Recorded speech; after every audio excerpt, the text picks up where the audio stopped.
Beats Planet.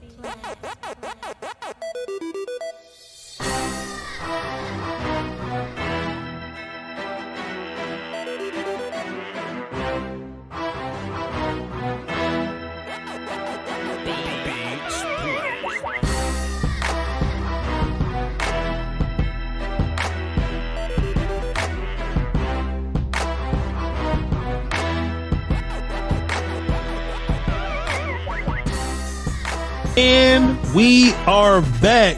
Now, Will, I try to stay focused, man. I try to keep everything on task, bro. You know what I mean? I try to, stick to the script. I said, all right, cool. We talking combine today. No problem. What in particular, I need to watch on. What in particular in the combine are we going to talk about today, Voch? Well, we put it all in the description, all in the videos, all in the thumbnail. I say, all right, cool. That's all we're going to talk about today. Why? Because we're going to stay focused. But as a Cowboy fan, sometimes I can't help myself when I hear good news. I just want to smile real big and giggle. Master William just hit me up right before we went live. Can I get the button to do? Come on, man. Bow, bow. I got you the Law Nation. Am I Will still with? So we get Daniel Jones 4 more years, huh? Oh, look, it shouldn't even be breaking news. The Giants signed Daniel Jones to be. Here we go. Breaking news: the NFC East has signed Daniel Jones to 4 years, $160 million. But look though, Steve Harvey button. Be like, hey man, we got Daniel Jones for 4 more years. Motherfucker, for what? For what? Why?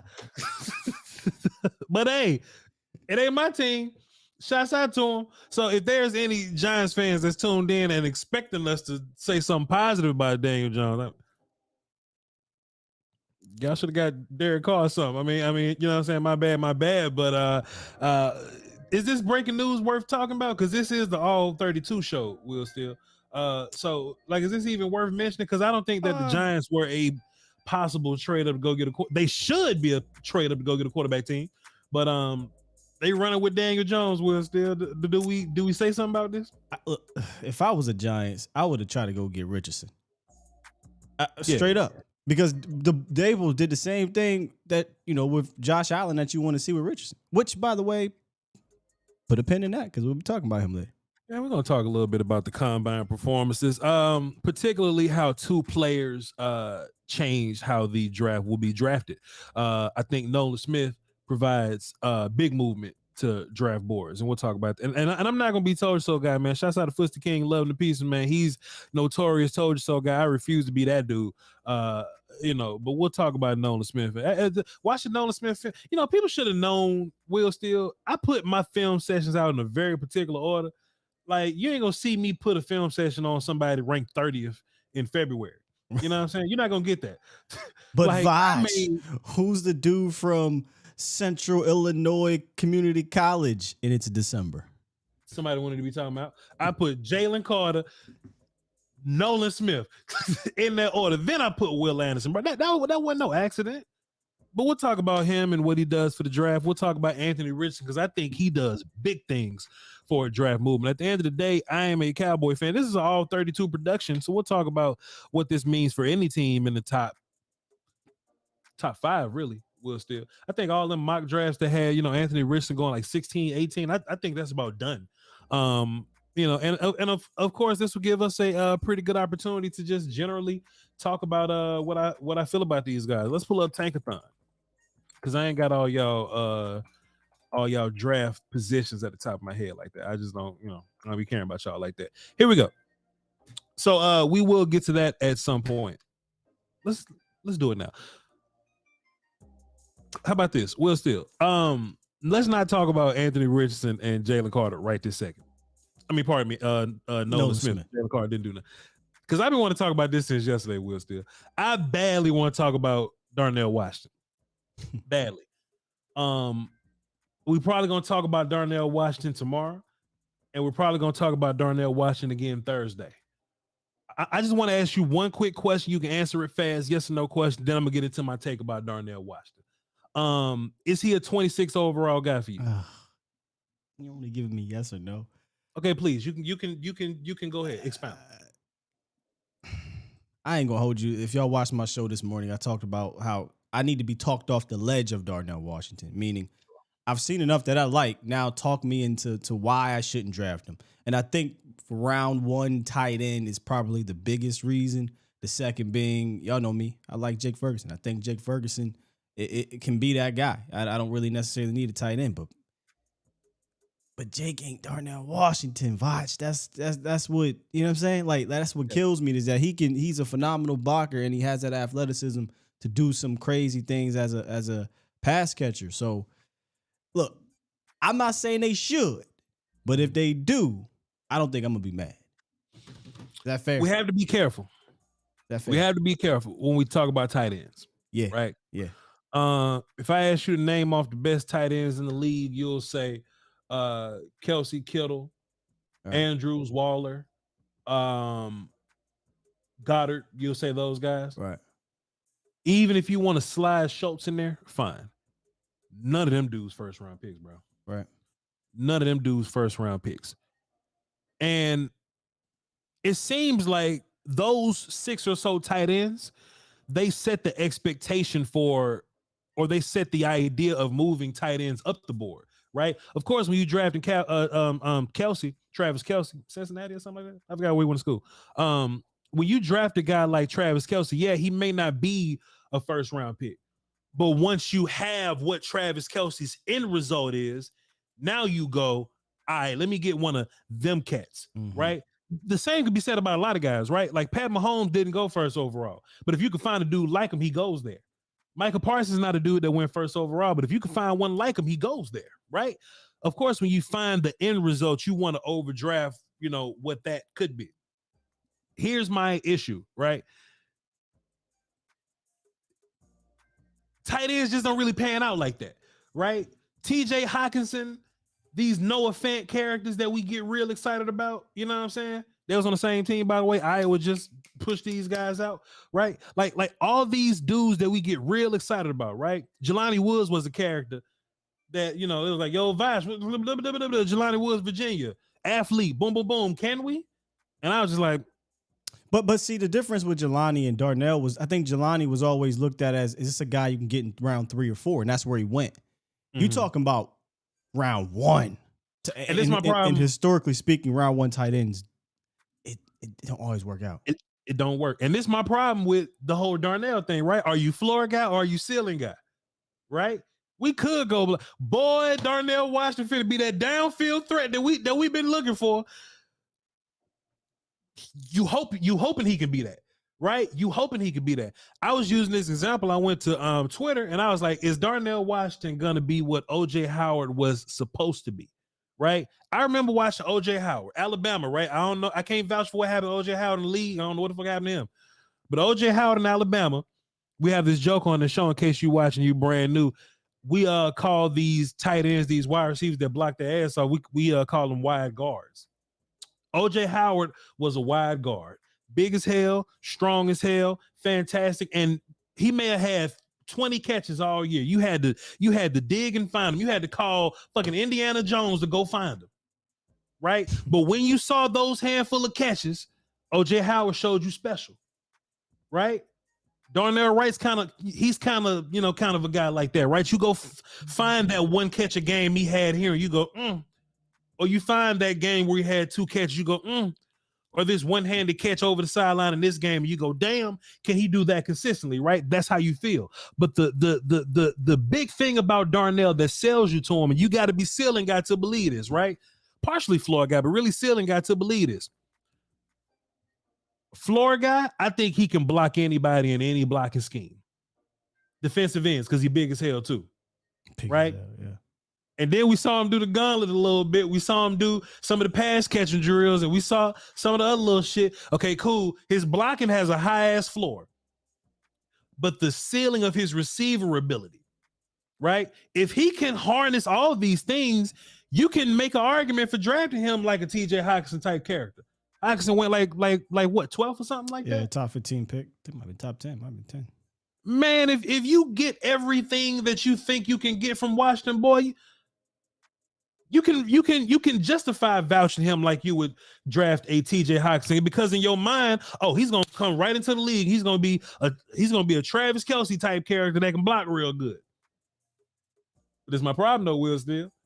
Like even Kyle Pitts in the wrong situation don't really pan out the way that we thought Kyle Pitts was gonna take over the world by now. We thought that whatever team drafted Kyle Pitts was gonna own. Like, Kyle Pitts, we love you so much. We have bought you an island here, sir. We're gonna extend you right now here, sir. We thought the world of Kyle Pitts.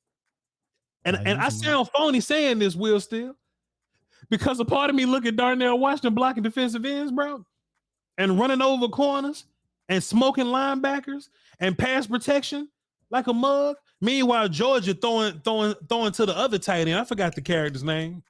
Brock something, Purdy Powers, whatever boy name is. The other tight end, he's not being drafted this year, so I don't really know his name. But they throwing the ball to him all day, every day. But when I watch Darnell there, I go, damn, boy, if he is what I think he can be, he's a first-round guy. But tight ends don't normally do that. But just me being phony, me trying to be ceiling guy for once in my life, man, I'm like, man, if that dude on the board at 26, what can he do for me? What can he do for my team?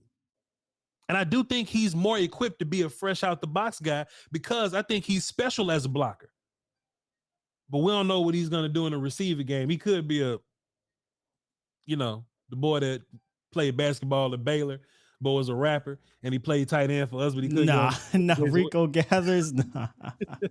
I thought about that too, Will Steele. I was like, Rico ain't played football since like 8th grade, man. But yeah. I feel that. But at the end of the day, Darnell Washington is very impressive, Will Steele. And this is an all 32 production. This is just me talking about Darnell, but this is from a Cowboys perspective, right? Because I do have a lot of Cowboy audience here.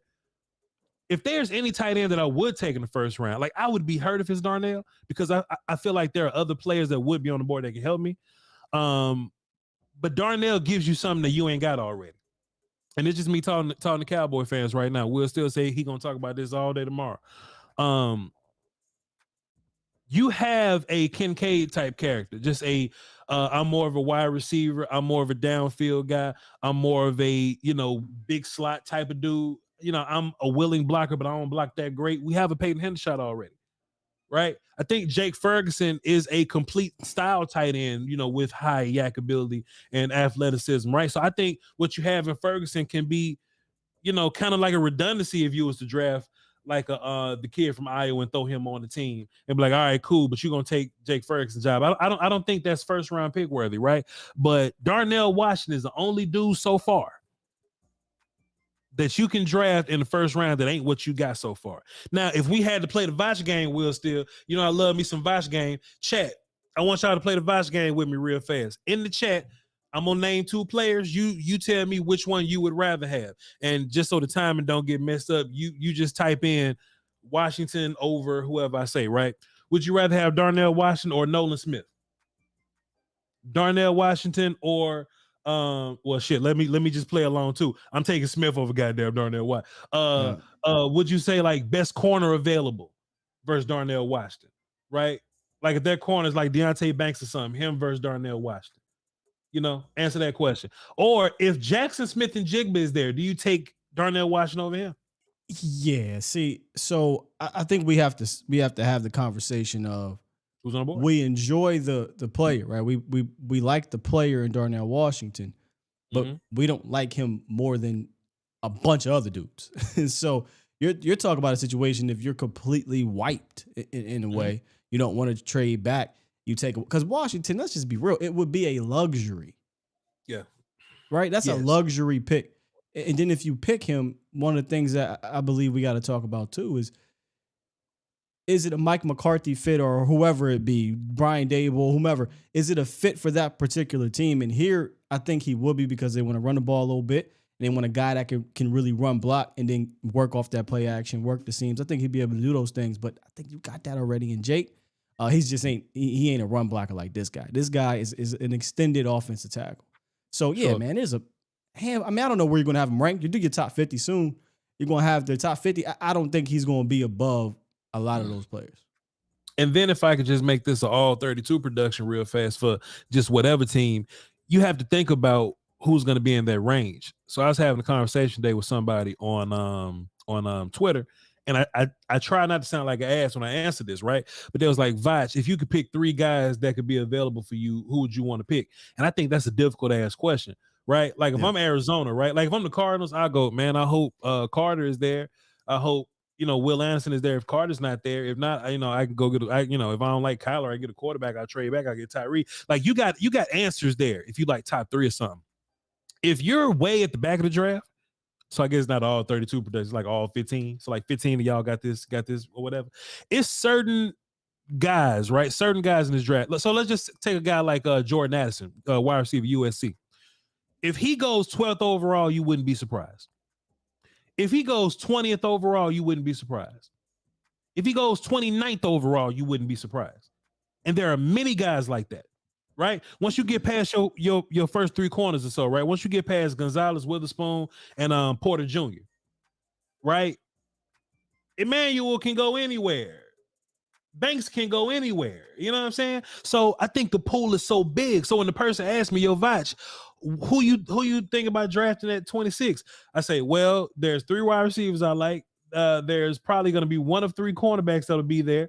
Darnell's there, so cool. He'll be fine. Drew Sanders is a linebacker I like. He'll be there. John Michael Smith is a interior guy that I like. He could be there. I'll take him. But what if Broderick is there?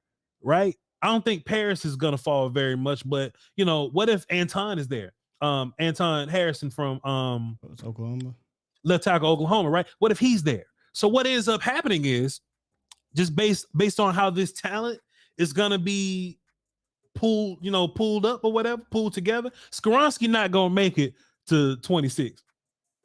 Thank God. He's not gonna make it there, right? But you are in this pool to where you have to ask yourself, do I like this guy or this guy? So Darnell may be a guy that's eligible for 26 overall for you. But would you rather take him or Luke Van Ness? Would you rather take him or, pick a receiver, Quinn Johnston or something? Would you rather pick him or Maxie Smith? How about that, chat? Y'all love to bring motherfuckers up after y'all hear him on the draft show. How about that? Maxie Smith, who would you rather? John Michael Smith, who would you rather? Broderick Johnson, who would you rather? So I like Darnell.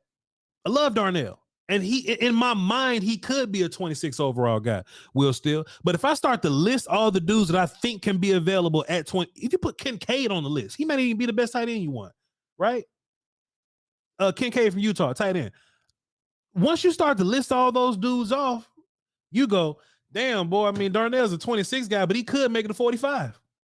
Right. There's so many dudes that I like up in here. Yeah, he's 100% a day 2 dude. I mean, 100%. But this is why the draft is so weird. Because once you get past about 15, most of them dudes is like 2nd round graded guys anyway.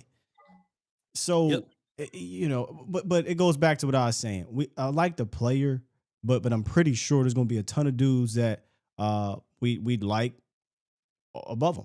It's just so I guess it depends what's there. It will depend on how I react to it. I say I wouldn't be mad, but I might be if we pass on a Nolan Smith. You know what I'm saying? If you pass on a JSN, if you pass on one of these dudes, yeah, I might get a little upset. Eventually it'll wear off, but yeah, it depends what's there. Oh, Will Steele, if that motherfucker there at 58, boy. Oh shit! If he just make it, Will Steele, if he just make it to 58, do you run to the podium? I mean, just thinking about getting who you won the first, and then grabbing him in the second, and your 12 is Darnell and Jake Ferguson, and with because I like Peyton Hendershot, but Peyton Hendershot's kind of a utility guy, right? But you're because usually in the old traditional 12, that second guy was the blocker, especially here in Dallas. Martellus Bennett, remember that was the blocker, and Washington can do that, and he can do some receiving things. So Ferguson and Darnell would be a crazy 12 personnel package. If you can get him in the second round, you get him in the first round, I know it's going to sting a little bit. Yeah. Rule in the chat box says, out of those guys you're talking about, which ones are first round grades? Well, that's the problem, sir. You're drafting at 26. You won games this year.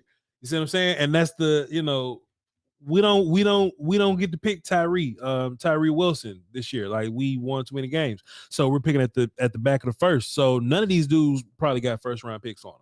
And to be fair, I don't know how many first round graded players I'm gonna have. I don't think that it'll be a lot. I may have 12 or so. You know what I mean, something like that. But I like the dudes that we have in our pool, in our little draft pool. We drafting at 26 overall. I like our guys. I like who we could possibly get. I think it'll be hard to walk away with somebody I don't like. You know what I mean? There may be dudes on the board like, damn, boy, I wish Will McClay liked Zay Flowers or Darnell Washington, chat. You know what I'm saying? I wish, we probably would have got some of them players, but I think it's going to be damn hard to walk away from this draft. And this for the Bengals, for the Bills, any of those dudes. It's going to be hard to walk away. Darnell Washington or Jahmyr Gibbs. So now, Will Steele, how about this, sir? Let me just run this by you. Let me just riddle you this. Sir. If I've named all them people, and we go, man, all these dudes better than Darnell. What is Darnell truly like a first round consideration guy? Do we get mad if we take him at 26? That's what I was saying. I think it'll sting if you take him at 26 because he's 100% a day 2 guy, in my opinion. Yeah. But the question is now, well, if I'm drafting at 26, I'm taking day 2 guys anyway, or round 2 guys anyway. Yeah. So, the draft, man, it's crazy. Fair enough. I know we titled this video for Anthony Richardson. Yeah, I'm about to say we might switch that title. I know, but I've been wanting to talk about tight ends for a while, man, because it's just kind of hot in our Cowboy streets right now. But whatever, it's all relative. Darnell Washington had a fantastic combine. Bijan looked really good on the bag work. Gibbs looked good in the bag work, catching the ball. A-Chain, boy, oh boy, Devon A-Chain from Texas A&M, running back. Hey, sign me up if that's how you pronounce it. Saying it wrong. Could be. What was you saying? What was you saying the name was? I ain't even gonna try, but I ain't know it was A-Chain. Chani. Hey man, that's why you gotta say the name, and whether you wrong or right, say running back Texas A&M. And we go, okay, him. Yeah, right. Look at that boy. We know who that is. There's a lot of guys that went out there and did well. CJ Stroud threw the ball really well, really, really well. And I kind of wish I was able to see Bryce Young throw the ball next to him. You know what I mean? Just wishing I could see them throwing the ball next to each other, but you don't get everything you want. But I just wanted to briefly, do we go tight end or do we go quarterback or DN first, man? Yeah, just because both these dudes I think shake shit up a little bit. We'll start with the quarterback, with the headline guys. Quarterback, Anthony Richardson, man. Let me just give my overall take on the type of player and how I think that rap live in concert is different than listening to them rap on a song or something. Like you can see them rapping, so you get a better appreciation for their skill when you can see them doing it. Like Chris Brown dance on the video is cool, but you go, man, look at this. You can appreciate the art more when you see it. So that's why I think the combine is for. I could tell you all day Anthony Richardson got a big arm. I could show you a broadcast view game clip all day of Anthony Richardson have a big arm, but when you see him barely flick his wrist and that shit go 50, 60 yards, you go, Or you see him at his size, right? You go, man, boy, he huge as hell. And then you see him move for that size, right? It just gives you a different feel for the player. So my overall thoughts of Anthony Richardson, you would be foolish to put Anthony Richardson in some complicated ass offense. Right. You would be foolish to run a gang of option routes with him. You know what I'm saying? And look, this ain't me saying that all quarterbacks that run around don't think well. I'm not saying that running quarterbacks are slow or stupid. I think CJ Stroud can run his ass off. He can process. Bryce Young can run. He can process, right? But Anthony Richardson, just him in particular, right? I've seen coaches in this league fix Josh Allen. I've seen coaches in this league fix Jalen Hurts, right? Anthony Richardson, just as a ball of talent, probably higher than both those characters, right? So maybe in the early phases, this will be like a developmental process, right? How many times have we seen Jalen Hurts throw a pass? We go, damn, boy, that was wide and the shit open. How he just threw it to this character here. This ain't me talking shit about Jalen Hurts, man. Jalen Hurts has made some fantastic throws. He went to the Super Bowl, all that shit. But there's something to making shit easier. There's something to supporting cast. There's something to my roster uplifting my player, right? Anthony Richardson, of course, is going to be situation dependent. But in that situation, bro, man, less is more, man. You can win football games with less is more. You don't need him to do technical. Let him run the ball. Let whoever his running back run the ball. Right? Hopefully there's a Devontae Adams and Darren Waller on the team, possibly. That'll be great for him, Will Steele. And just let that dude throw the wide open dudes and just let that dude not have to think let him play ball. Let him be an athlete. Let him be a ball player. I think what happens a lot, and draft guys, talent evaluators, we all grow every year. Once upon a time, if you weren't a wide receiver that was 6'3" with long arms and if you wasn't Calvin Johnson, teams wouldn't draft you high. Now we can look at a guy like Zay Flowers and go, man, but what do you do great? I want you to do what you do great. Quentin Johnson, I want you to do what you do great. I'm not going to ask you to be Calvin Johnson. Jackson Smith and Jigba, I want you to do what you do great. I think if we look at a guy like Anthony Richardson, Anthony Richardson, boy, it's a lot of shit you can't do. And Florida had you trying to do a lot of little goofy shit that you can't do. You had some drop passes by those guys, but it's cool. Anthony Richardson, I want you to do what you really good at. And if you ask him to do that, can you win games with him? I think you can. And I think a lot of teams know that now because teams grow, teams learn from everybody's mistakes, right? Justin Fields is a guy that was just throwing a shot at football, but one day, hey, let's run with Justin Fields a little more. And then Justin Fields started to get a little more success from that. So whatever team drafts Anthony Richardson, in which I imagine it's got to be a team in the top 5, top 6 now, because trade ups are definitely going to be a thing that happens. I think whoever goes to go get Anthony Richardson, bro, I think you got to have a plan for him. I think you got to have a cool little cast for him. But I think he's a dude that you can win with. And with all the teams that's going to be jockeying for, I got Tankathon pulled up here. So I really think the last place you want to jump in front of, 7th overall, is the Raiders. That's clearly quarterback needy team. Because after that, you got Falcons at 8 and you got Carolina at 9. I imagine Tennessee's tanking a little bit because they're shopping Derrick Henry or whatever. We'll talk about that another day. But that is a run of quarterback needy teams.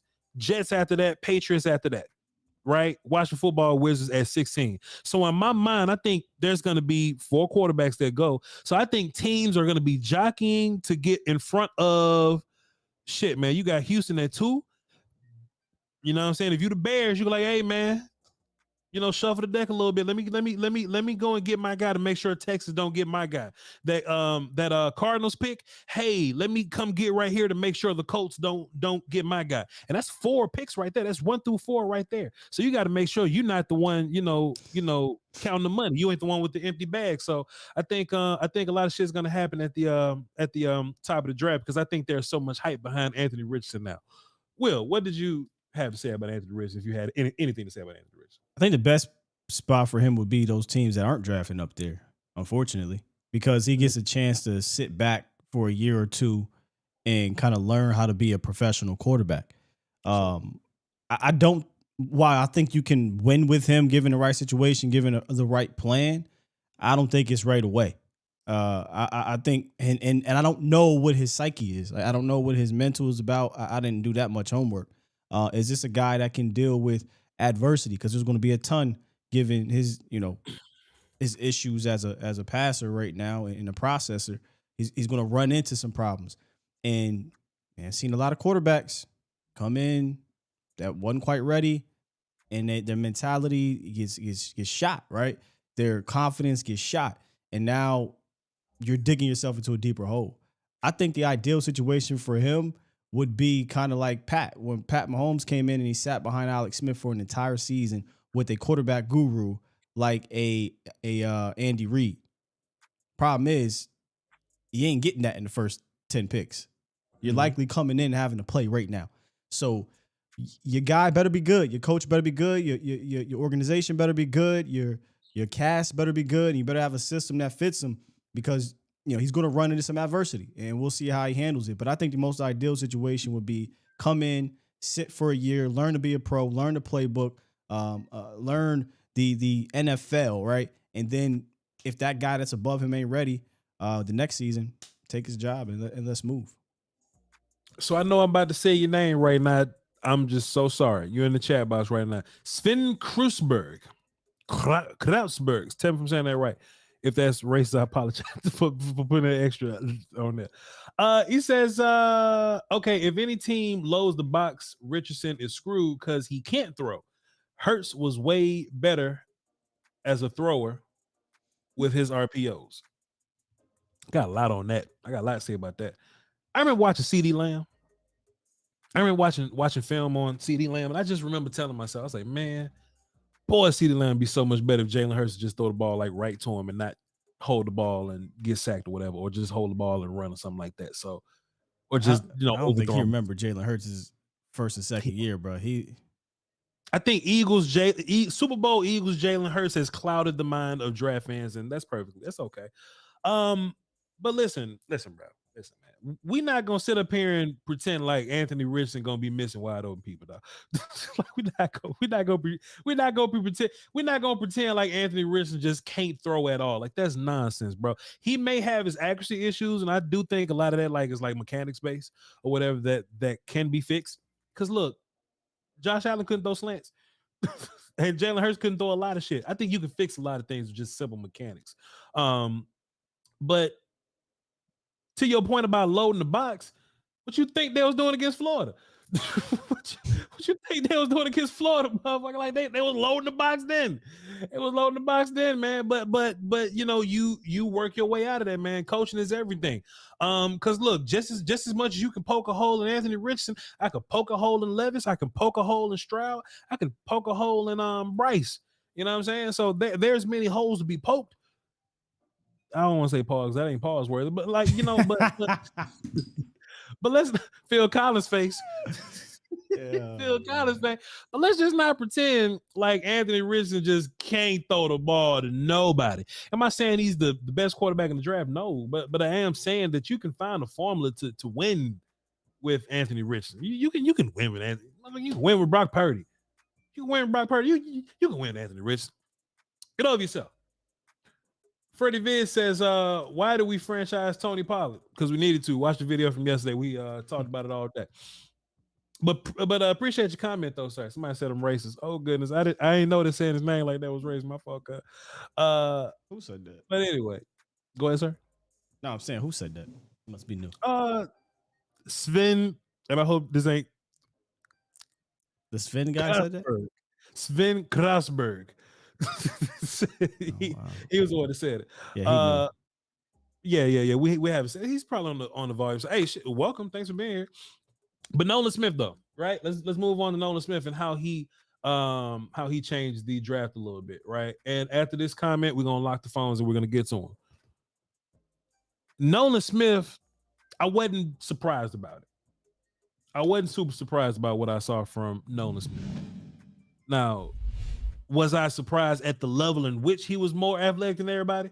Like, yeah, that was a bit surprising, but I've been high on Nolan Smith, right? And Nolan Smith's film didn't change. Like, it's not like, okay, well, we got some brand new film from February on Nolan Smith that we just gonna roll out and let y'all see. You know what I mean? That's not the case. Nolan been that guy.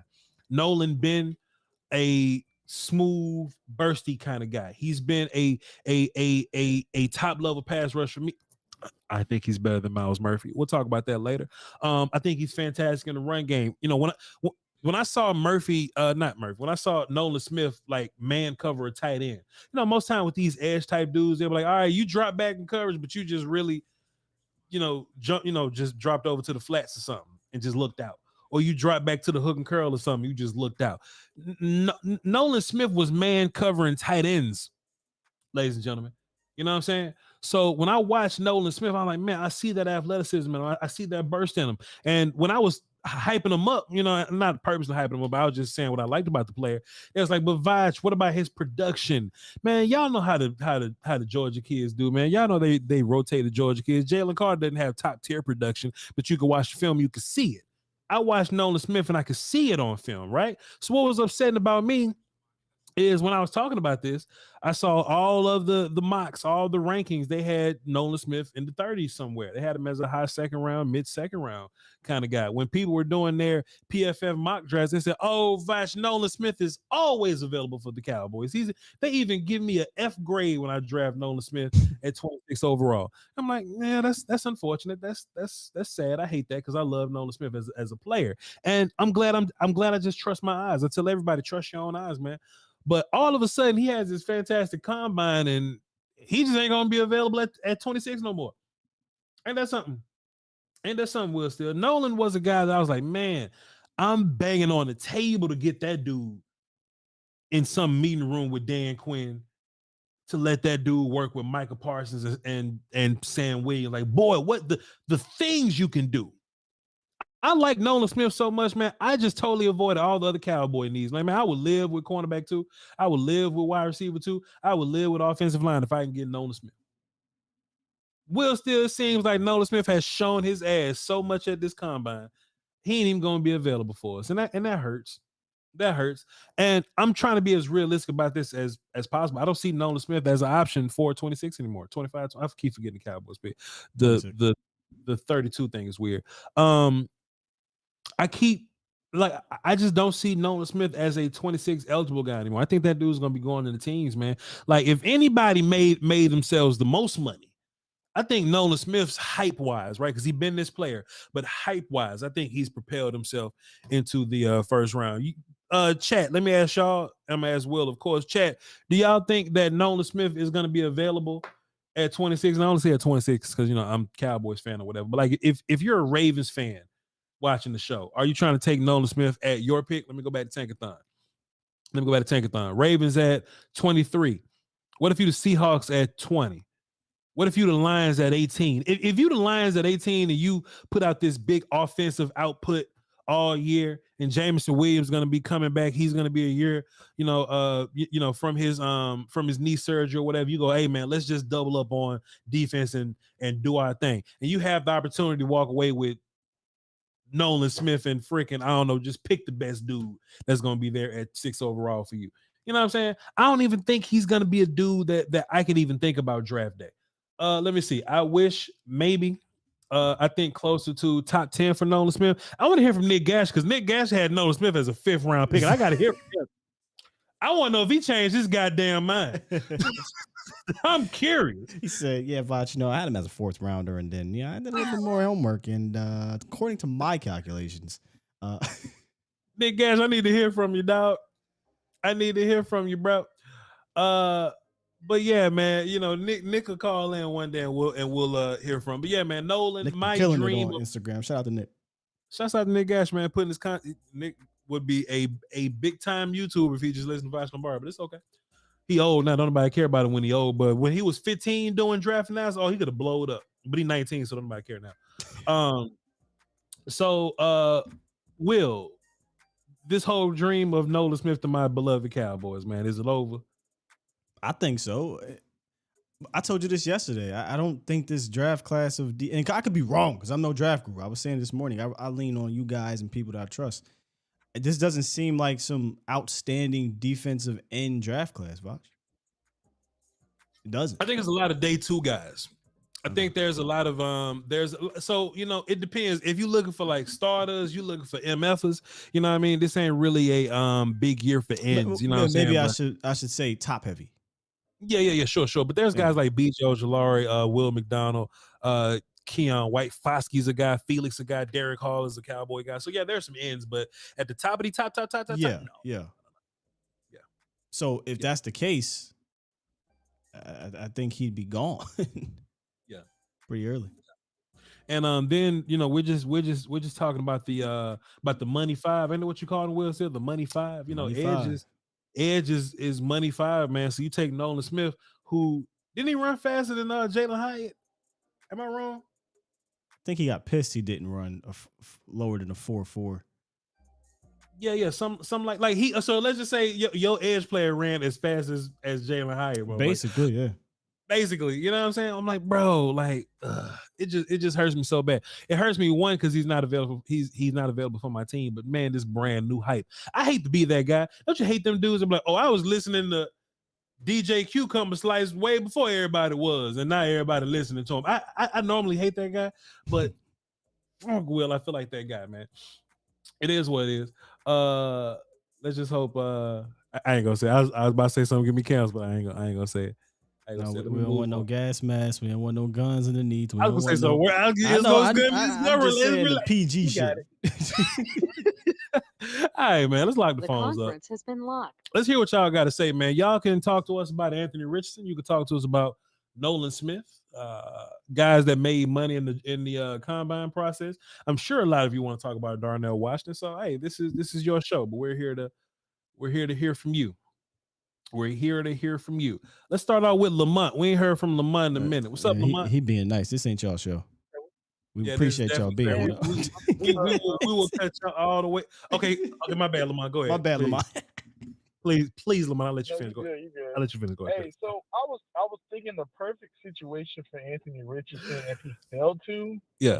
would probably be somewhere like Seattle. I know people are gonna say they just read up on Geno, Mhm. but he would have time to develop in Seattle, That's a and you great already have point. legit weapons there with Font and Metcalf, and then you have the running back Walker who's starting to come into his own as a rookie.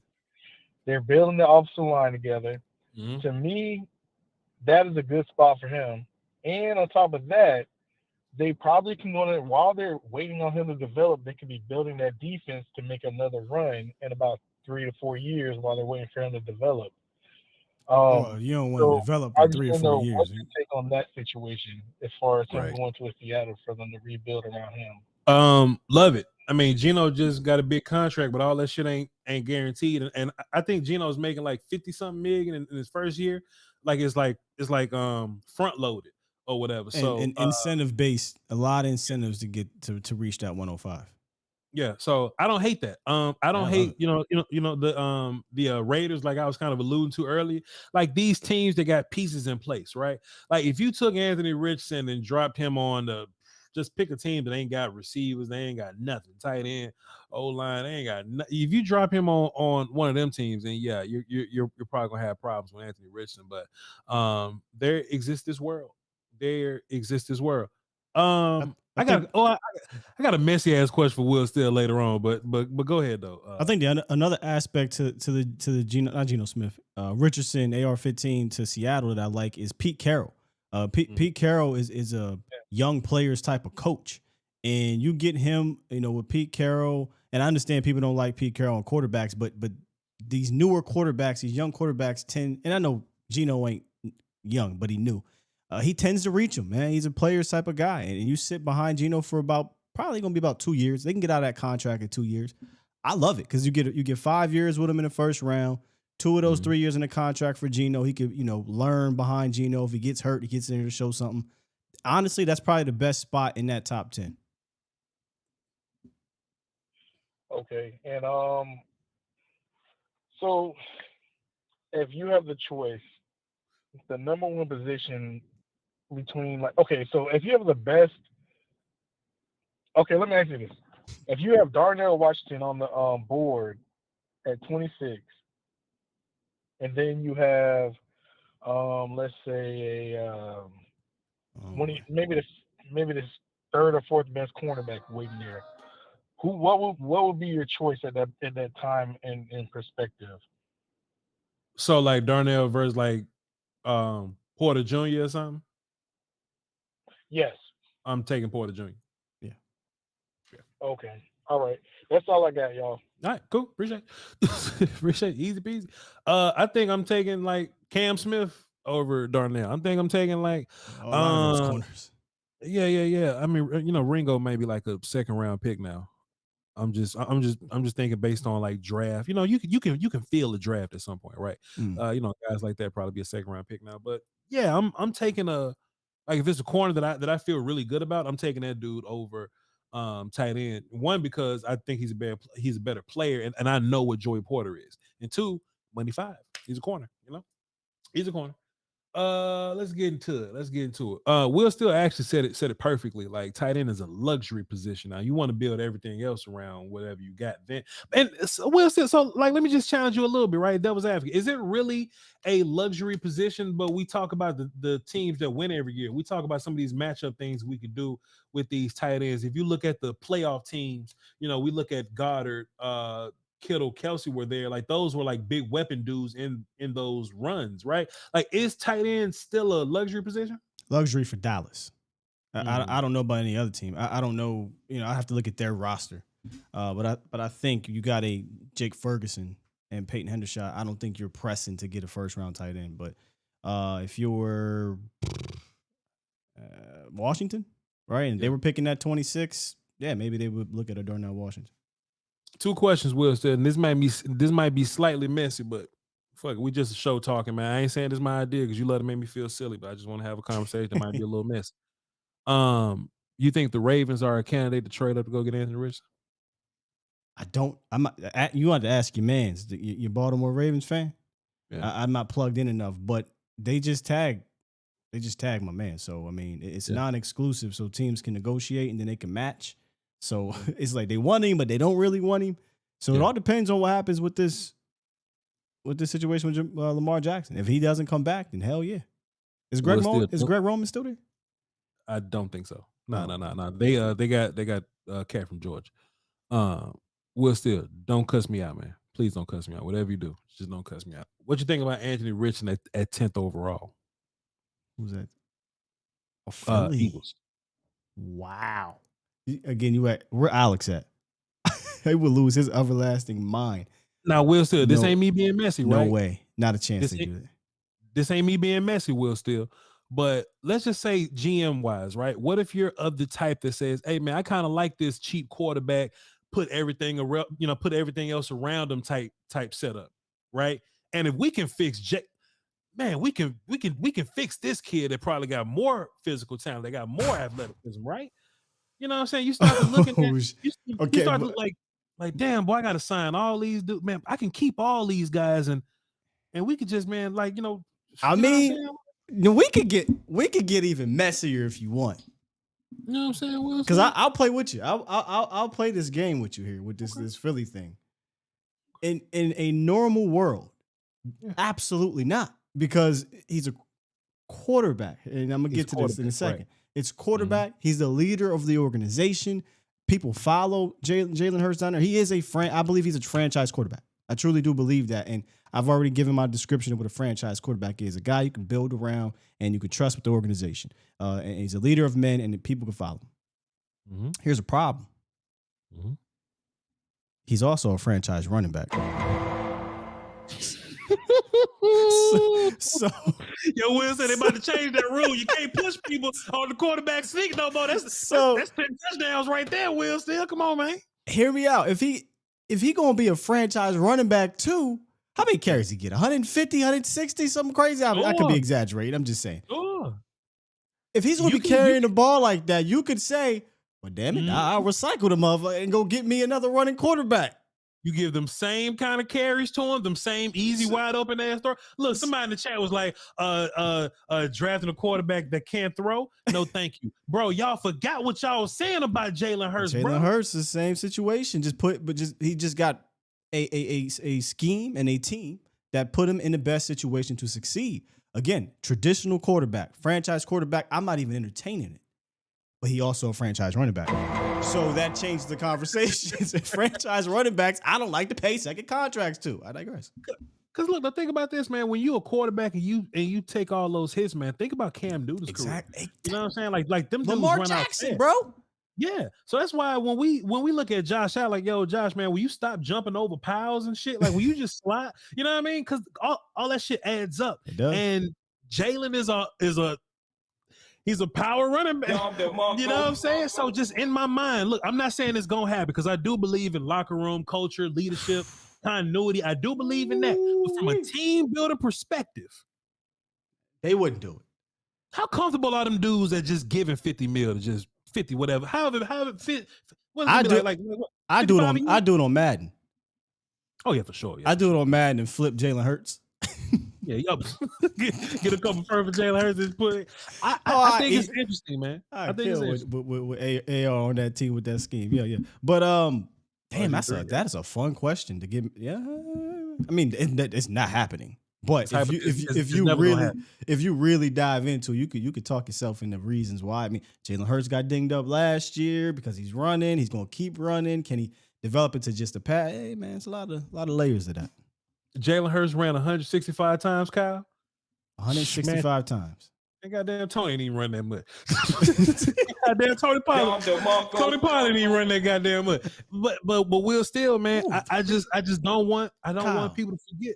Kyle said 304 carries in 2 years. Seriously, is that real? That look real. I just don't want people to forget where Jalen Hurts come from, man. I understand, bro. I understand. He just went to, that's fantastic of him. But I've always been 10 toes down. Yo, look, Jalen Hurts made massive improvements. But man, that's a team thing right there, bro. You put Anthony Richardson that motherfucker, boy. You put Anthony. Come on, man. But that's all, Chad. I ain't want to say nothing. But look, Will, watch the volume. People say the Eagles should draft Anthony Richardson. No, you gotta skip. You gotta skip. They should trade Jalen Hurts, and Anthony Richardson will win the Super Bowl. That's how they gonna do me, dog. That's how my editor's gonna. But whatever. Jalen Hurts is a franchise running back. So that's how they gonna do it, bro. Let's get back to the phones, man. That was fun. That was a fun little, you know what I mean? Well, what they did. That'd be crazy. Oh God. Well, I just have a day on social media. But whatever. Shaq the Vikings fan. What's good with you, sir? Hey, what's going on, Voch? What's going on, Scott? Good afternoon, guys. It's good, Shaq. Coolin', my guy. Coolin'. Welcome. What you got for the show? So yeah, my thing on Darnell Washington, the tight end from Georgia, is if a team drafts him with a plan to actually use him as an H-back, which is kind of a throwback position. That's like the tight end fullback position. Mm-hmm. If a team could use him to, move him around, like pre-snap, motion him to the fullback, motion him out wide, do crazy things like that, and make him I guess he could be like the fourth receiving target, but mostly just use him as a blocking tight end and take him early second. That would be a phenomenal pick. Because at worst, you got a great blocking tight end, and a lot of teams could use more blocking on offense. Mm-hmm. Yeah.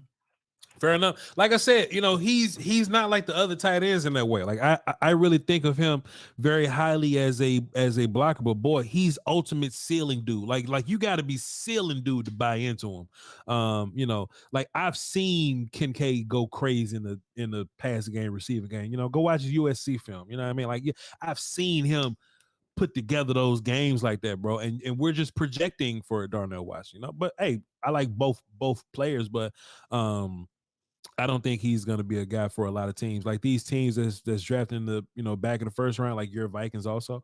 I don't think he's going to be a guy for us because he might go like 40 or something.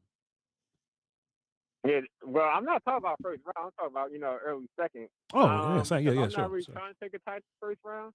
Like I know Kincaid might go first round, but I'm not trying to spend that capital on the tight end unless they're coming out the gates like Kittle or Kelsey, and I can't bank gotta pronounce his name. Kincaid? Yeah, Kincaid. Utah. Utah tight end, yeah. Can't really force my belief that he will be the next Kelsey in the first round. Hey. Some prospects I was looking for, top 3, right. Brian Breesy. I don't know if he's going to be there at 26, but I know my Vikings need interior pass rush because when I was watching the defense last year, our pass rush linebackers was getting double teamed, and there was no pressure coming after Zadarius Smith kind of got hurt and Hunter was getting double teamed. There was no pass rush. So I was looking into Brian Breesy.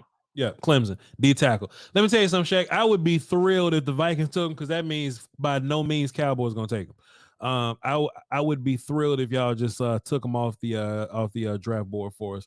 I just feel like his 2020 film was incredible.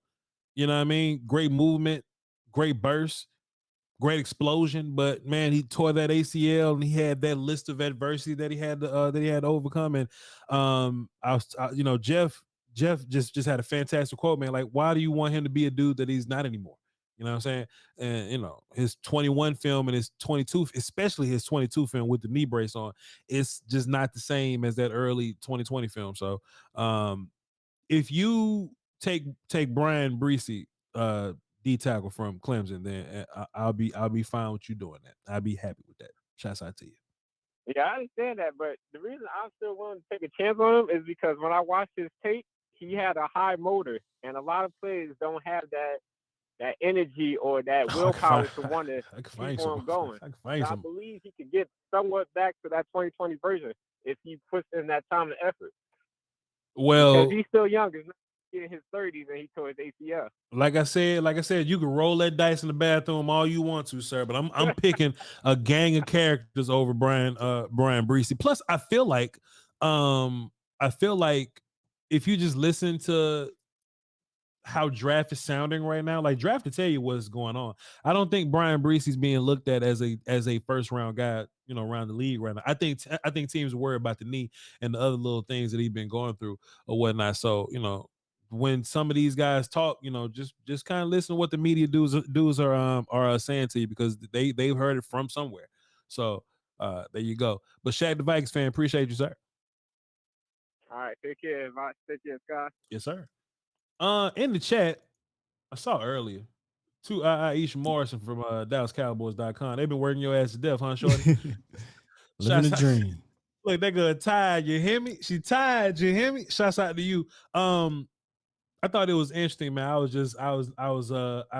listening to her talking. I just wonder how long it's going to be before people around her call players gentlemen. You know what I'm saying? Because that's one of her things. She's like, oh, okay. So I turned on the film and this gentleman has burst and he has catch radius and this gentleman in his big. I'm like, man, how long is it going to be before they start calling players, calling people gentlemen, copying off to Aisha, because she's tearing things up over there. Right, but, killing the game over there.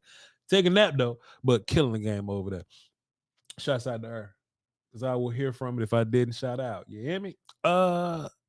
Tater tot. What is it? Get that bag, tater tot. Oh, that's what she be saying. And barnacles. That's gonna be a thing too. When I tell you, it'd be a serious ass conversation going on, and you just hear barnacles. Like, stop it. But whatever though. Let's get back to the phones. Hear what y'all talking about. Let's get Eddie on the phone. Joe next. What's up, Eddie? I think you got the wrong one. It's Eddie from Wisconsin. What's up, Eddie? That's the right one. What's good? Okay, please run the show. Tell me who on the phone there. Go ahead. Wrong Eddie. my bad, my guy. No, you good. You good. So look, I'm gonna piggyback on what you said about Lamar. So here's my question for you. Yes, sir. Is it, if you are Oakland, Las Vegas, or Carolina, you gonna give up 2 picks to go to number 1, or would you just call Baltimore and say, "Let me give you these 2 picks for Lamar," and then Baltimore got those 2 picks to go get the quarterback they want? Say it again. Run that by us one more time. So Lamar is he got the franchise with the 2 first-round picks. Mm-hmm. Would you, if you are Carolina or Atlanta or Oakland or Las Vegas, and you need a quarterback, would you give up those 2 picks to go move up to number 1, or would you just give Baltimore a call and throw in those 2 picks and sign Lamar to a big contract? Now, is the non-exclusive? Do they still get the picks? I don't know. It's not exclusive. You get the 2 first-round picks. They can match it. I thought that was exclusive, but okay. Yeah. We don't. The exclusive is 45 million. I think that's the other one. The one they could have gave them. Oh yeah, you still do get 2 first-round picks. Come back to us. We will decide if we're gonna match it or not. Yeah, they still get the 2 first rounders. Yeah. We don't see a whole bunch of sign and trade going on in football like we see in basketball for real. But just if I had to kind of hypothetical it up, would I rather get Lamar Jackson? I mean, Lamar Jackson is a proven commodity. Lamar Jackson is ex-MVP. You kind of know what you have in Lamar Jackson, I would guess. He's an older player than one of these young characters. If I had to pick out Lamar Jackson, and I don't know, like Bryce Young, CJ Stroud, I'd probably pick Lamar Jackson. I don't know. But that's what I'm saying, though. Yeah. If you are the Ravens, for example, you already proven, like you were talking about with Jalen Hurts, right? Like, yeah, Lamar is a much better thrower than Jalen Hurts, but he's already been hurt twice end of the year. So why not, re-up that and go get yourself an Anthony Richardson with those 2 picks you would get for Lamar? You're saying trade up, or because I'm guessing you mean like a team in the top 10 is going to sign Lamar? Oh, go ahead. I'm sorry. You're saying like a team in the top 10 is going to sign Lamar, so let's just say Falcons, even though I heard they're out. But let's just say the Falcons, they're at like 8. So a team like the Falcons signs them, and then you use their first-round pick, try to creep up a little bit, get AR-15.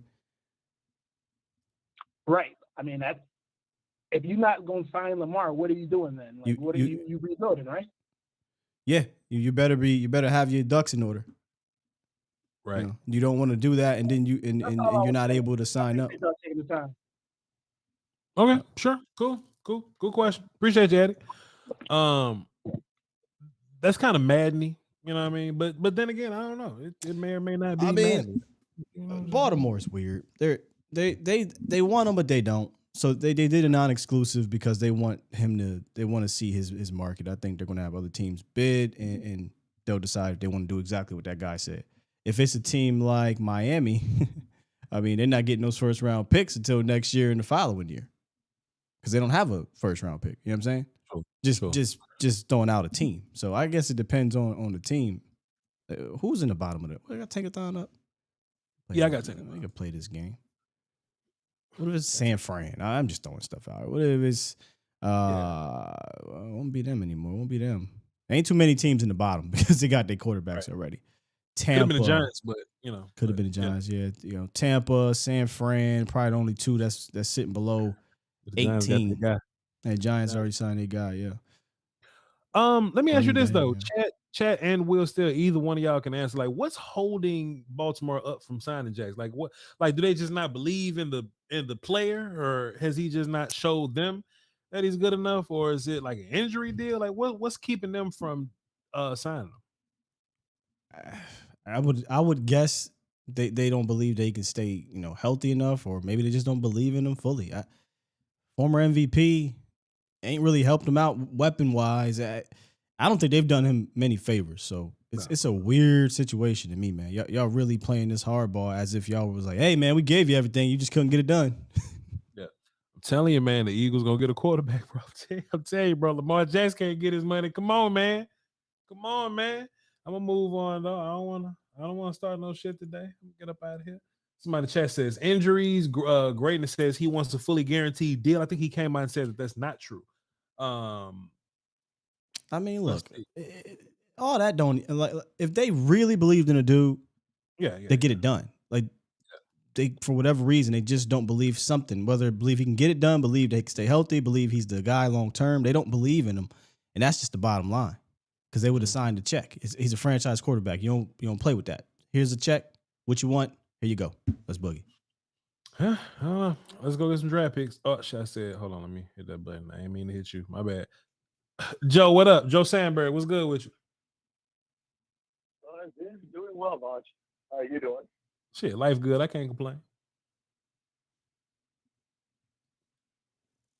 The thing you were talking about with Richardson, yeah, another spot that could be a possibility, Detroit. Sure. It would make sense with 2 years left of Goff. Yeah. Like why not? Because you have a chance to sit around for a couple of years and hopefully get some more talent around him. Yeah. Got 2 receivers. Yeah, we've been seeing mocks with the Lions getting Richardson or whatever, but honestly, man, I don't really got a problem with Goff, man. I think the offense puts out enough output. If anything, you just kind of want to bolster the defense a little bit. Like if I got 2 first round picks in a year, I'm taking them first round picks and I'm going to fix the defense up, and then maybe after that. If Jared Goff show you that he's garbage next year, then maybe you can get a better quarterback next year. But as of now, I'm taking them 2 picks and draft the defense. But I have seen people, I have seen different mock drafts, mock Anthony Richardson to the Lions though. So I don't hate the thought. Well, I'm lying. I hate the thought. I just haven't not seen that anywhere. But go ahead, Joe. The one thing I'll tell you about Darnell Washington, I watched a lot of Georgia football over this past season. Mm-hmm. And the dude you want to watch for next year's name is Brock Bowers. That's the dude I'm talking about, the tight end. Yeah. And I said Brock Purdy. Underutilized. This is why I did not like Stetson Bennett at all, because I saw how underutilized Darnell Washington was in the red zone. Right. So, yeah. You want to, but the problem is you're talking about putting him in the first round. Yeah. The guy was tight end 2. Yeah. I'm not sure how I feel about that. Yeah, me neither, But- Joe. I know one of the guys was talking about like Bill Kincaid. Well, Bill Kincaid, there's actually another guy that does the exact same stuff from Oregon with Musgrave. Musgrave, yep, Musgrave can play. Yeah.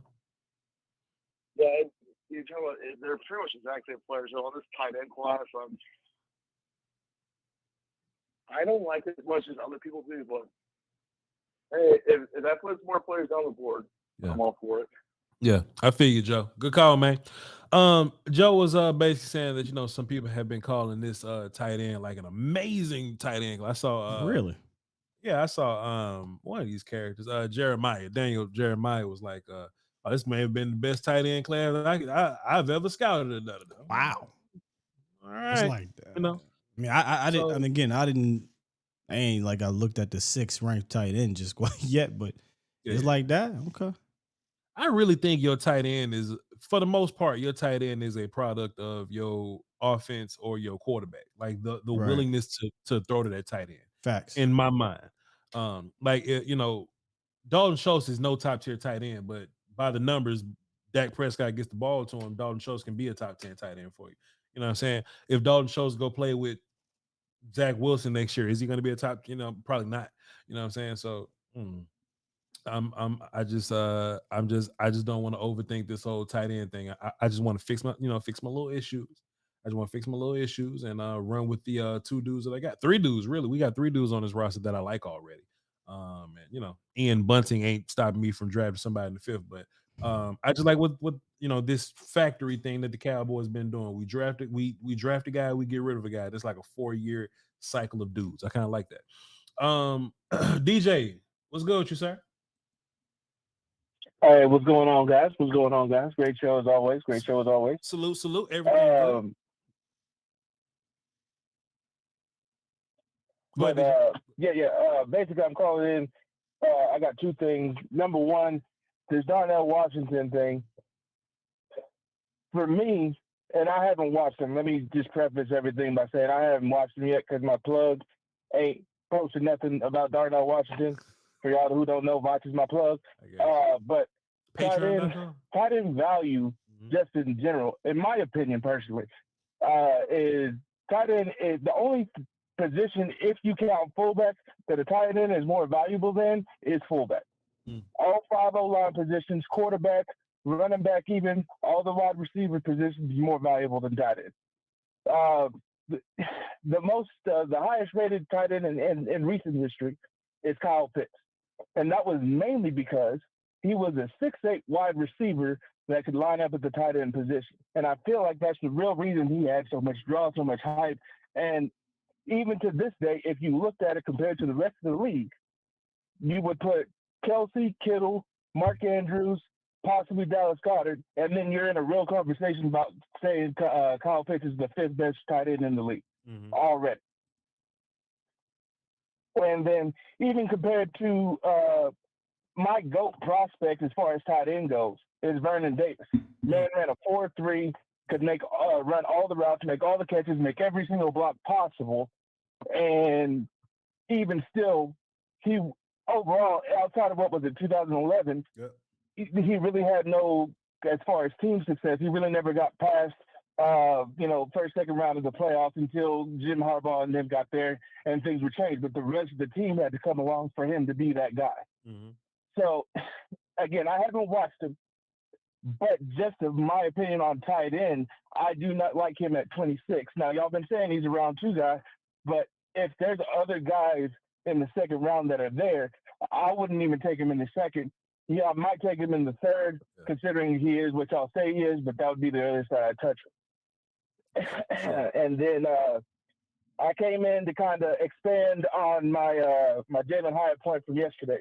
And the reason that him running 4.41 was so detrimental or so disappointing for me personally.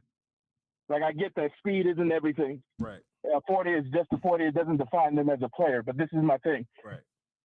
Tyreek Hill was a raw guy. He was a gadget guy when he first came into the league. He developed into the guy that we see today. Right. His whole game was predicated on speed, and it was backed up by that. Jalen Hyde, I saw a lot of the same things. He had all of the traits. He wasn't a short, super small guy, but we were thinking he was the super fast guy that had some height to him and had good hands. Mm-hmm. And then you could develop the route running. You could develop the other things. Now, will he ever be what JSN was? Probably not. Right. But he could get more than acceptable at the route running and learning space and finding holes in zone coverage and all that kind of stuff. Right. You could teach him all of that, but you can't teach his speed. So everything for what he was predicated on him being that super, super fast guy. Mm-hmm. And the difference is like, if you have a route running guy and then they run fast, that's a surprise. Mm-hmm. That's like when Chris Olave ran a 4.29. I know that wasn't the official time, but when he ran 4.29, everybody was like, "What?" Right. I didn't even know he was a guy that was like that. Right. This is the exact inverse opposite of that.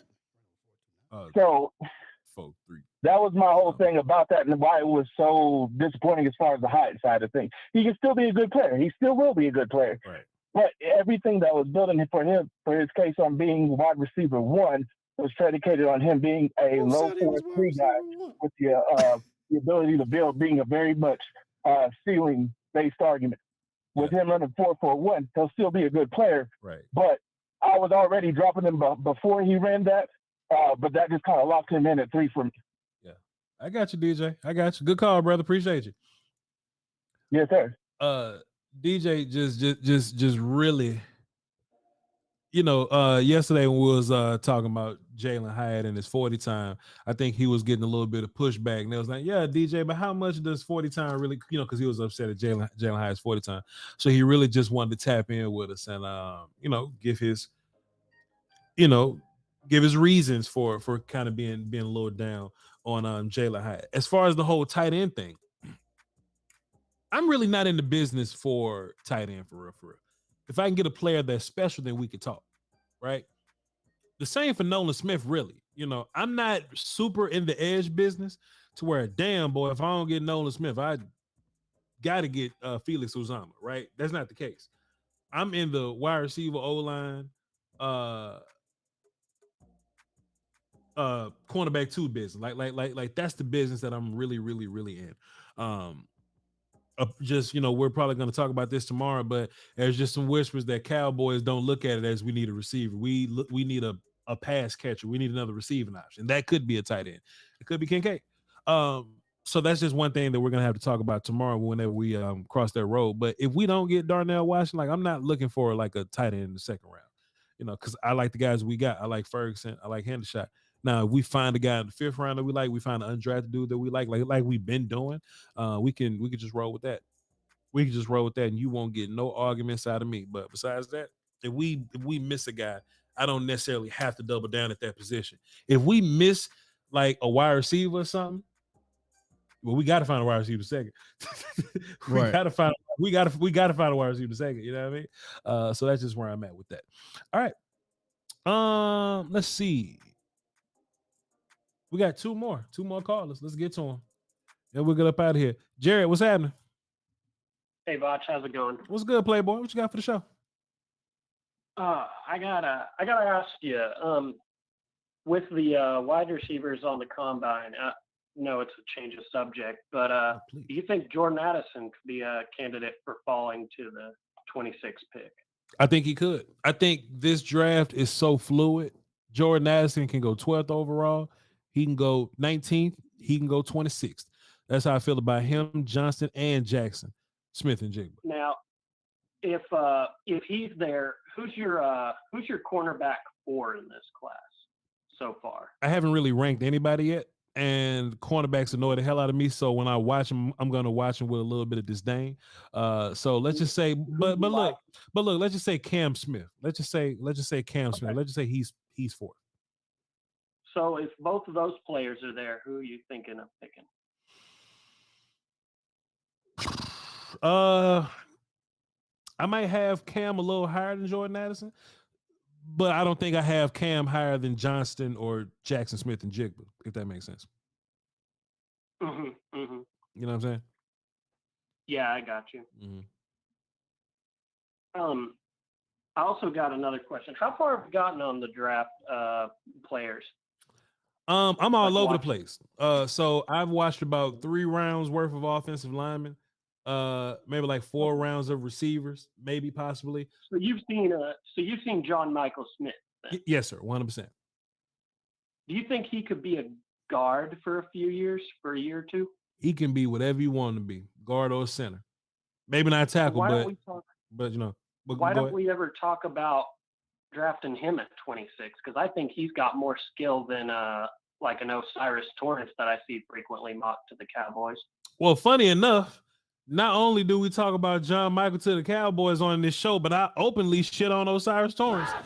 So boy, what I haven't been able to watch your show in a while, so hey, don't miss shows, shit.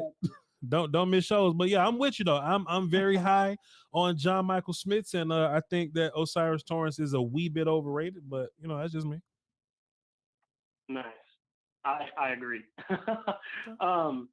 And I got one last little thing to say. That work call was so I know perfect. you probably haven't gotten to this guy yet because you're not a big DB guy. Oh, I hate DB. But I think this is a Cowboys target for like mid-round for sure, 3rd or 4th. Mm-hmm. J.L. Skinner from Boise State. This guy's 6'4". He's like who the fuck that is. 209, and he could get some that off-season. I ain't drafting nobody named Skinner, cuz. I ain't drafting nobody named Skinner. I ain't watching film on no. If we draft Skinner, hey, don't expect me to tell you nothing about him. I don't know nobody named Skinner. Go ahead. J.R. Skinner. I think he could be a potential J-Ron Curse-like player. Is that the boy that's like 6'4" or something? Yep, that's him. The long arms. 6'4". Yeah, I heard of. You know the Cowboys love Boise State. Yeah, they love boys. They love long arm characters. You know what I'm saying? You know how it go. But yeah. I haven't. So look. What I was about to say is I'm about 4 rounds deep on edges, offensive linemen, and like you know wide receivers and shit like that. But I've watched officially 5 corners. So 5 DBs because I ain't watched safeties neither. You know what I'm saying? So I'm very much far behind on corner because I hate watching them. But when I watch them, I'm gonna really get through them. So maybe another week or so, I'll have all that cornerback DB stuff figured out. So sure. Nice. Appreciate you, my guy. It's been a pleasure talking to you, Voch. Yes, sir. Good call. Salute. That was indeed a good call because I don't think enough people publicly show their distaste for Osiris Torrance like I have. Professor O says, Voch, I have a feeling that Steve Avila will be drafted before Torrance. He probably should. And John Michael probably should. And I hope that this ain't one of these situations where I'm just the only one on the table, that's kind of anti-Osiris, and then it just shows up draft day. Osiris just ends up at the end of the second somewhere. Now, if you want to talk about Osiris at the end of the second, we could talk. We could definitely talk, but it's just that when people talk about Osiris as a 26 guy, that's way too much for me. That's way, way too high for me. I think John Michael Smith is the only interior guy that I'm considering at 26. John Michael, Steve Avila. Let me pull my list up. I got my list right here. But as of now, yeah, I'm not considering too many people. So Whippler, no. Steve Avila. Voorhees is hurt. I still want to draft Voorhees though. Guys like Joe Tippmann from Wisconsin. Yeah. So the only guy in Cowboy first round consideration for me is John Michael Smith. And look, I would hope that the Cowboys can possibly trade back to get a little more value like they pulled off with Travis Frederick, if we can pull something off like that. But John Michael, I'll take him at 26 if I can, if he's the best guy on the board. I'm not taking John Michael if Nolan Smith is there. You see what I'm saying? But if he's the best guy, I ain't taking him. One last call. Let's get it in before we get up out of here. 240. What up? Who this? How you doing? My bad. My name's Dijon. You can call me V. I'm a Ravens fan, and I heard you were talking about Lamar Jackson earlier, and yes. you guys seemed a bit questioned about what's going on with the situation. Please. I keep pretty in touch with it, and if you guys wanted me to give you a quick rundown, I can do it in a minute or so. Oh, please. Perfect. All right, so the reason why the Ravens can't get Lamar Jackson signed is because of this whole Deshaun Watson situation. Basically, Deshaun Watson got $230 million, fully guaranteed $445 million average per year, and he him and Kirk Cousins are the only quarterbacks that have fully guaranteed contracts. But Kirk Cousins isn't nowhere near 45 mil. He's around, I think, 30, somewhere around there. Lamar Jackson, he wants 230 mil. Right now, the latest quarterbacks that got re-signed, Kyler Murray and what's his name, Russell Wilson, they didn't crack nowhere near 230 mil fully guaranteed. There are two different types of guarantees. This is very confusing, but simply put, Lamar Jackson wants fully guaranteed. Ravens don't want to go near that, and they've offered him the second best contract, basically behind Deshaun Watson, and their fully guaranteed ends at 133 mil. Deshaun's at 230, so they're $100 million apart in fully guaranteed. Now there's total guarantees, which is how much guaranteed money is there through the lifetime of the contract. Fully guaranteed is at signing. As soon as you sign this, you could expect this much no matter when they cut you. Total guarantees would be like, for example, Derek Carr. The reason why the Raiders had to cut him before the Super Bowl was if he got past the Super Bowl, like that $40 million, everything would be guaranteed. And if he got injured before then, all that money that they owed him would have been fully guaranteed. So now that they cut him now, they got out of that money and they barely took any dead cap hit. So that's basically the summing it up. Well, shit, fantastic. Go ahead. So money. Yeah. So I wanted to ask you guys about Lamar Jackson and how there's some quarterback dominoes that have to fall. The first one that fell was Derek Carr. Right. The next one that is going to fall, I think, is going to be what's his name, Aaron Rodgers, and Lamar Jackson is coming up too. Now that the Ravens put the non-exclusive tag on him, I honestly didn't think this was a possibility because if there's a team that's willing to give him fully guaranteed, the Ravens aren't willing to do that. Yeah. Cleveland was willing to. If you remember, apparently, I don't know, I heard this from Get Up, that the Atlanta Falcons, after Cleveland offered it, the Atlanta Falcons were willing to, but he'd already signed with Cleveland. I'm not sure if that's true or not, but I heard it from Get Up. Right. If the Atlanta Falcons are willing to, I think Dan Snyder might be willing to. Who knows? He might be, like, before he leaves the league, he might be willing to do a last screw you to the rest of the owners, give out another fully guaranteed. So I think he might get traded soon if he gets offered a contract that's fully guaranteed and the Ravens aren't willing to match it. But the issue is Lamar's worth way more than 2 first-round picks. Right. And those 2 first-round picks aren't guaranteed. Like, for example, if Washington offered the deal and Dan Snyder did it, you get the 19th pick and their future pick. Lamar Jackson's worth way more than the 19th and the future. Right. So I think the Ravens are going to match it. They don't think that anyone else is going to offer it. And if nobody else offers it, he'll just take the Ravens off. That's what I think. I just heard about that. He got the non-exclusive about an hour ago. Right. And I've been thinking about what could happen. But that's it with me. Appreciate you having me on. Good call, Z. Appreciate you, brother. Knowledgeable Ravens fan right there. Yep. Good call, Z. Good call. What's it? I was looking at if he didn't go on the second part, I wanted to straight up ask him, like, well, what about the belief in Lamar Jackson? Because if it's just money, then I guess money. But I feel like if they believed in him, money wouldn't matter. Yeah, money wouldn't matter. Well, I was looking at the full order on Tankathon. I was totally listening to the caller, right? I was totally listening to him.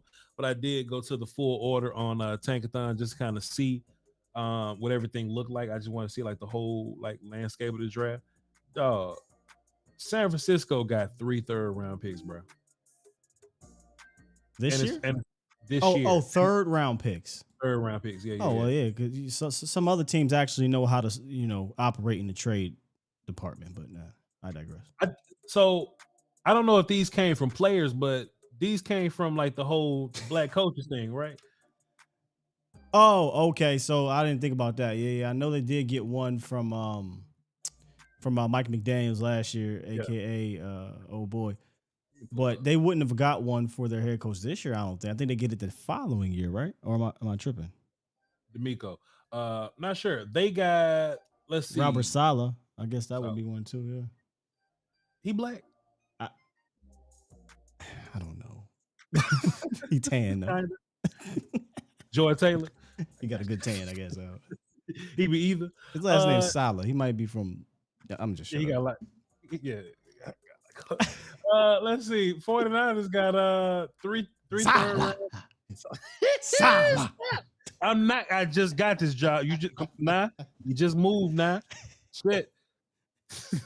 They got 3 third-round picks, a fifth that belongs to the Dolphins, two other fifths. They got all comp picks, bro. They got reparation picks. Oh, I'm moving on. Let's read some.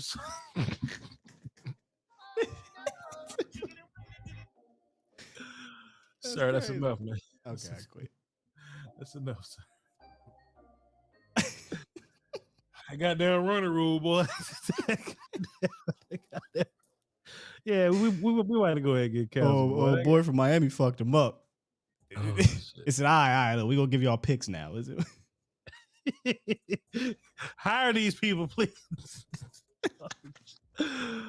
God damn, I'm not gonna do nothing else, man. I just want to. It's an evil world we live in. I'm just gonna say that about Will Steele. That's all I'm gonna say, man. Oh, damn, that's funny, boy. Bow. Damn. Shot the what?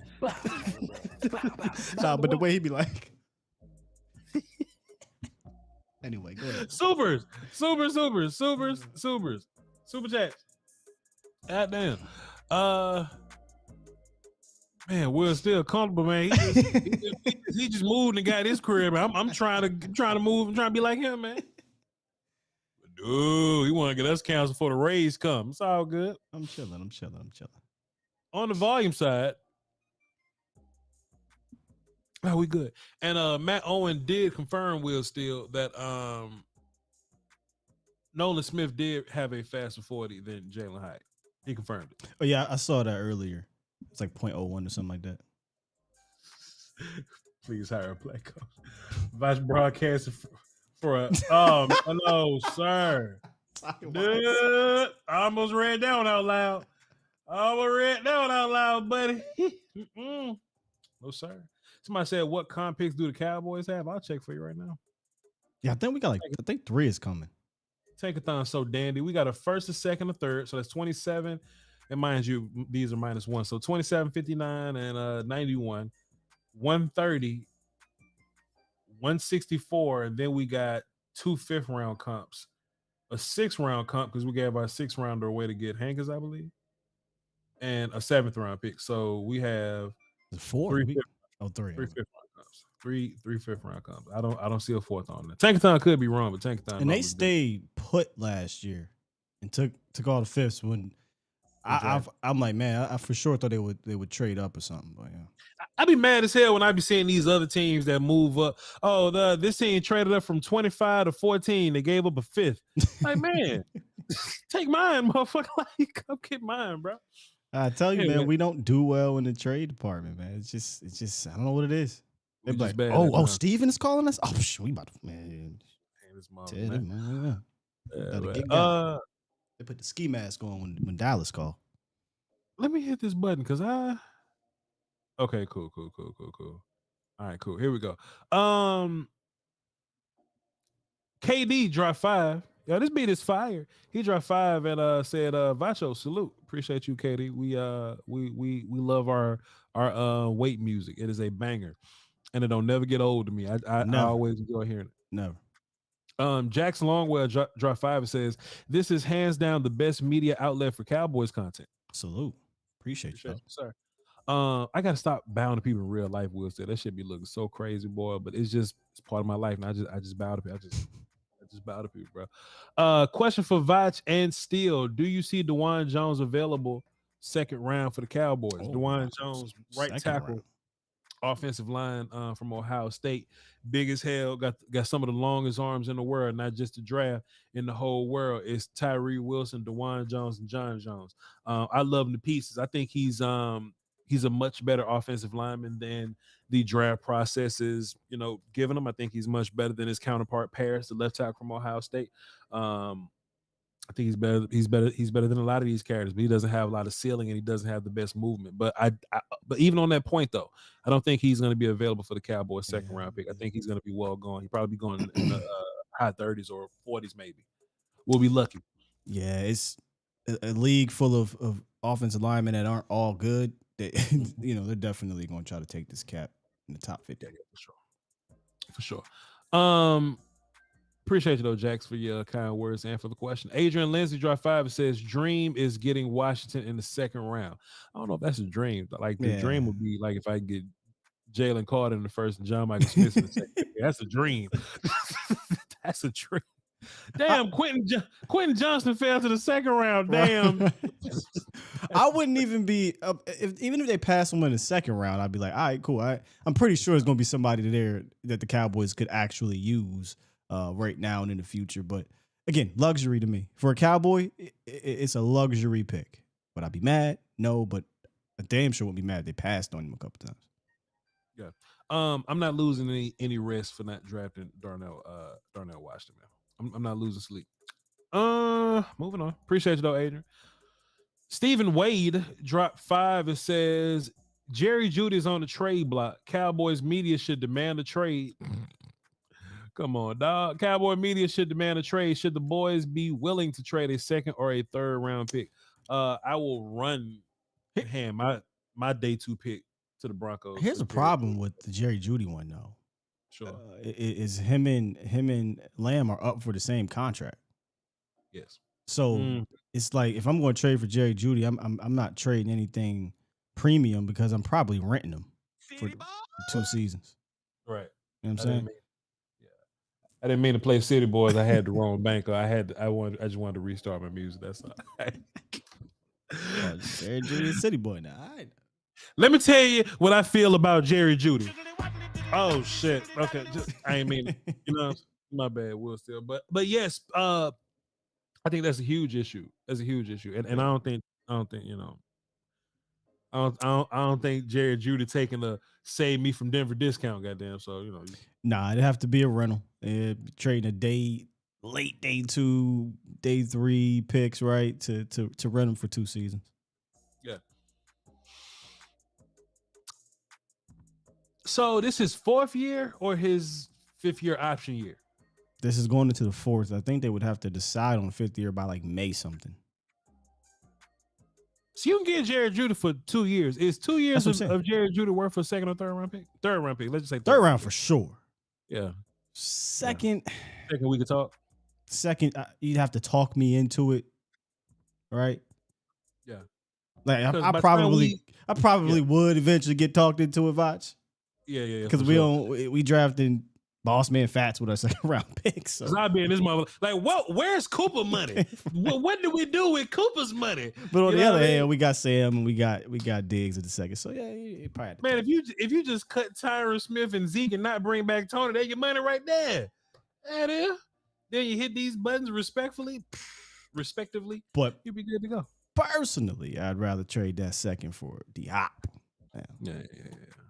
There's a lot of people that don't think D-Hop's a good receiver anymore, and I just don't know what to say about y'all. Yeah, appreciate it. Openly don't want him, and I'm like, what?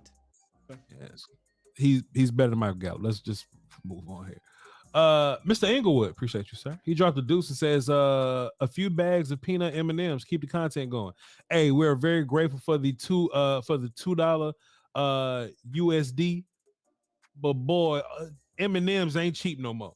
No. Oh goodness, M&Ms is not cheap no more. And look, I made that Patreon drop a long time ago for less than a bag of almond M&Ms because almond M&Ms were cheap back then. Them shits is $2.50 a bag now. Inflation made me got to change what I say about these little Patreon ads, boy. Bro, go ahead. They charging $1 for a quarter bag of chips. And listen to what you just said. I almost called you a Bob Cousy. Listen to what you said. A quarter bag of chips is $1 now. It's 75%, Will Steele. A quarter bag. We still call them a quarter bag. Like your kids will be like, what's a quarter bag of chips? What's a quarter? Let me stop before I get sad, bro. I know. I remember going outside, the bucks on the street. Hey, run the store and grab yada yada yada. Here go $1. I come out of there with a bag full of shit. With $1. They don't know about them. Right up under the rest. This is all I need right here. in a big ass brown paper bag. Give me $1 worth. Now, Will, $1 went way further for you than it did for me. $1, you can buy bread and sandwich meat and 3 jugs of water, some milk, and some butter for $1. In your day, your dollar went a lot farther than mine. So, so don't talk. Damn, man. That reminded me of Middlesworth chips back up. If you're from PA, man, Central Pennsylvania, I miss my Middlesworth chips, dog. Man, dog, Will Steele was outside, boy. You could buy a house for $200.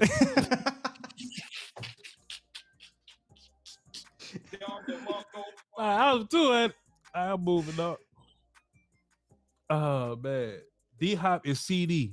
Need a speed guy. 1, D-Hop is not CD. 2, if he was cool, you'll have 2 CDs. Yeah, I don't give a damn.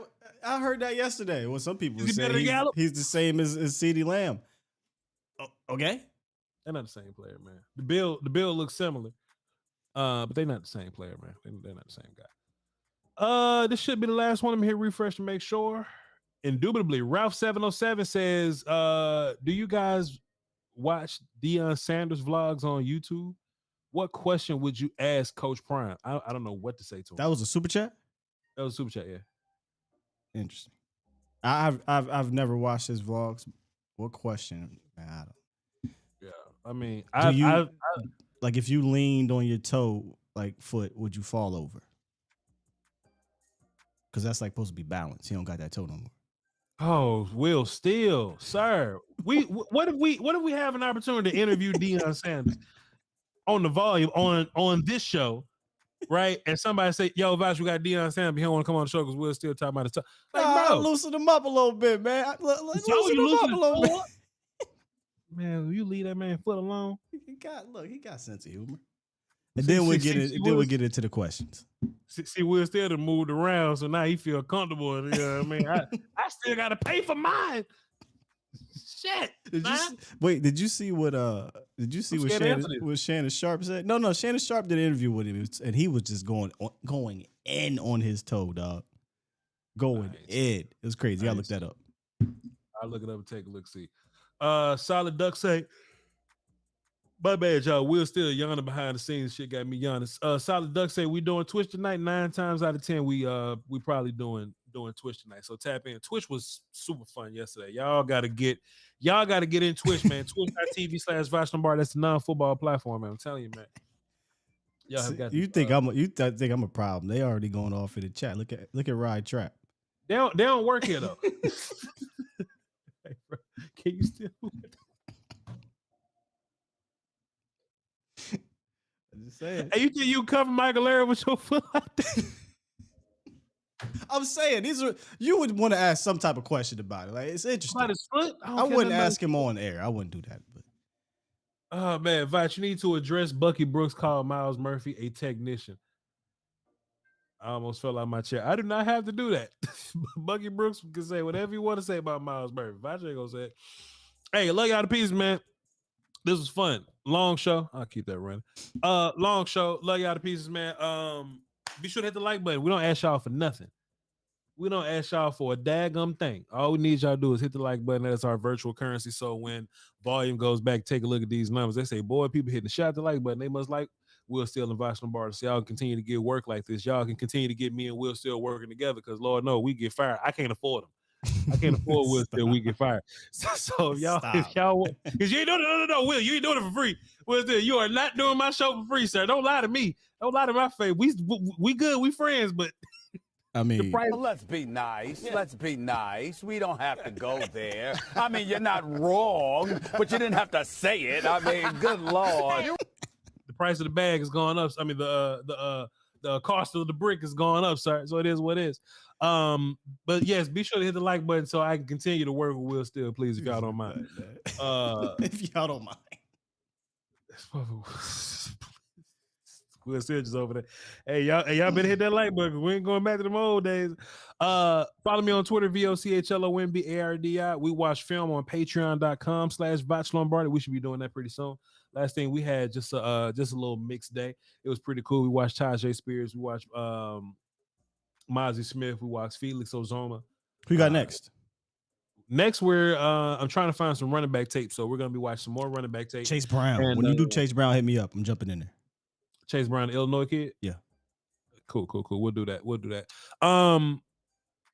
Patreon.com/Voch Lombardi. Hop in there. Twitch.tv is the non-football platform. So if you want to hear about Chris Rock roasting Will Smith and Jada and how I felt about it, I might touch on that today. So tap in. Send me that then, because I want to hear that. I got some opinions on that. Okay, cool. There you go. That may be a whole discussion we do today, so we might feature Will Steele on that.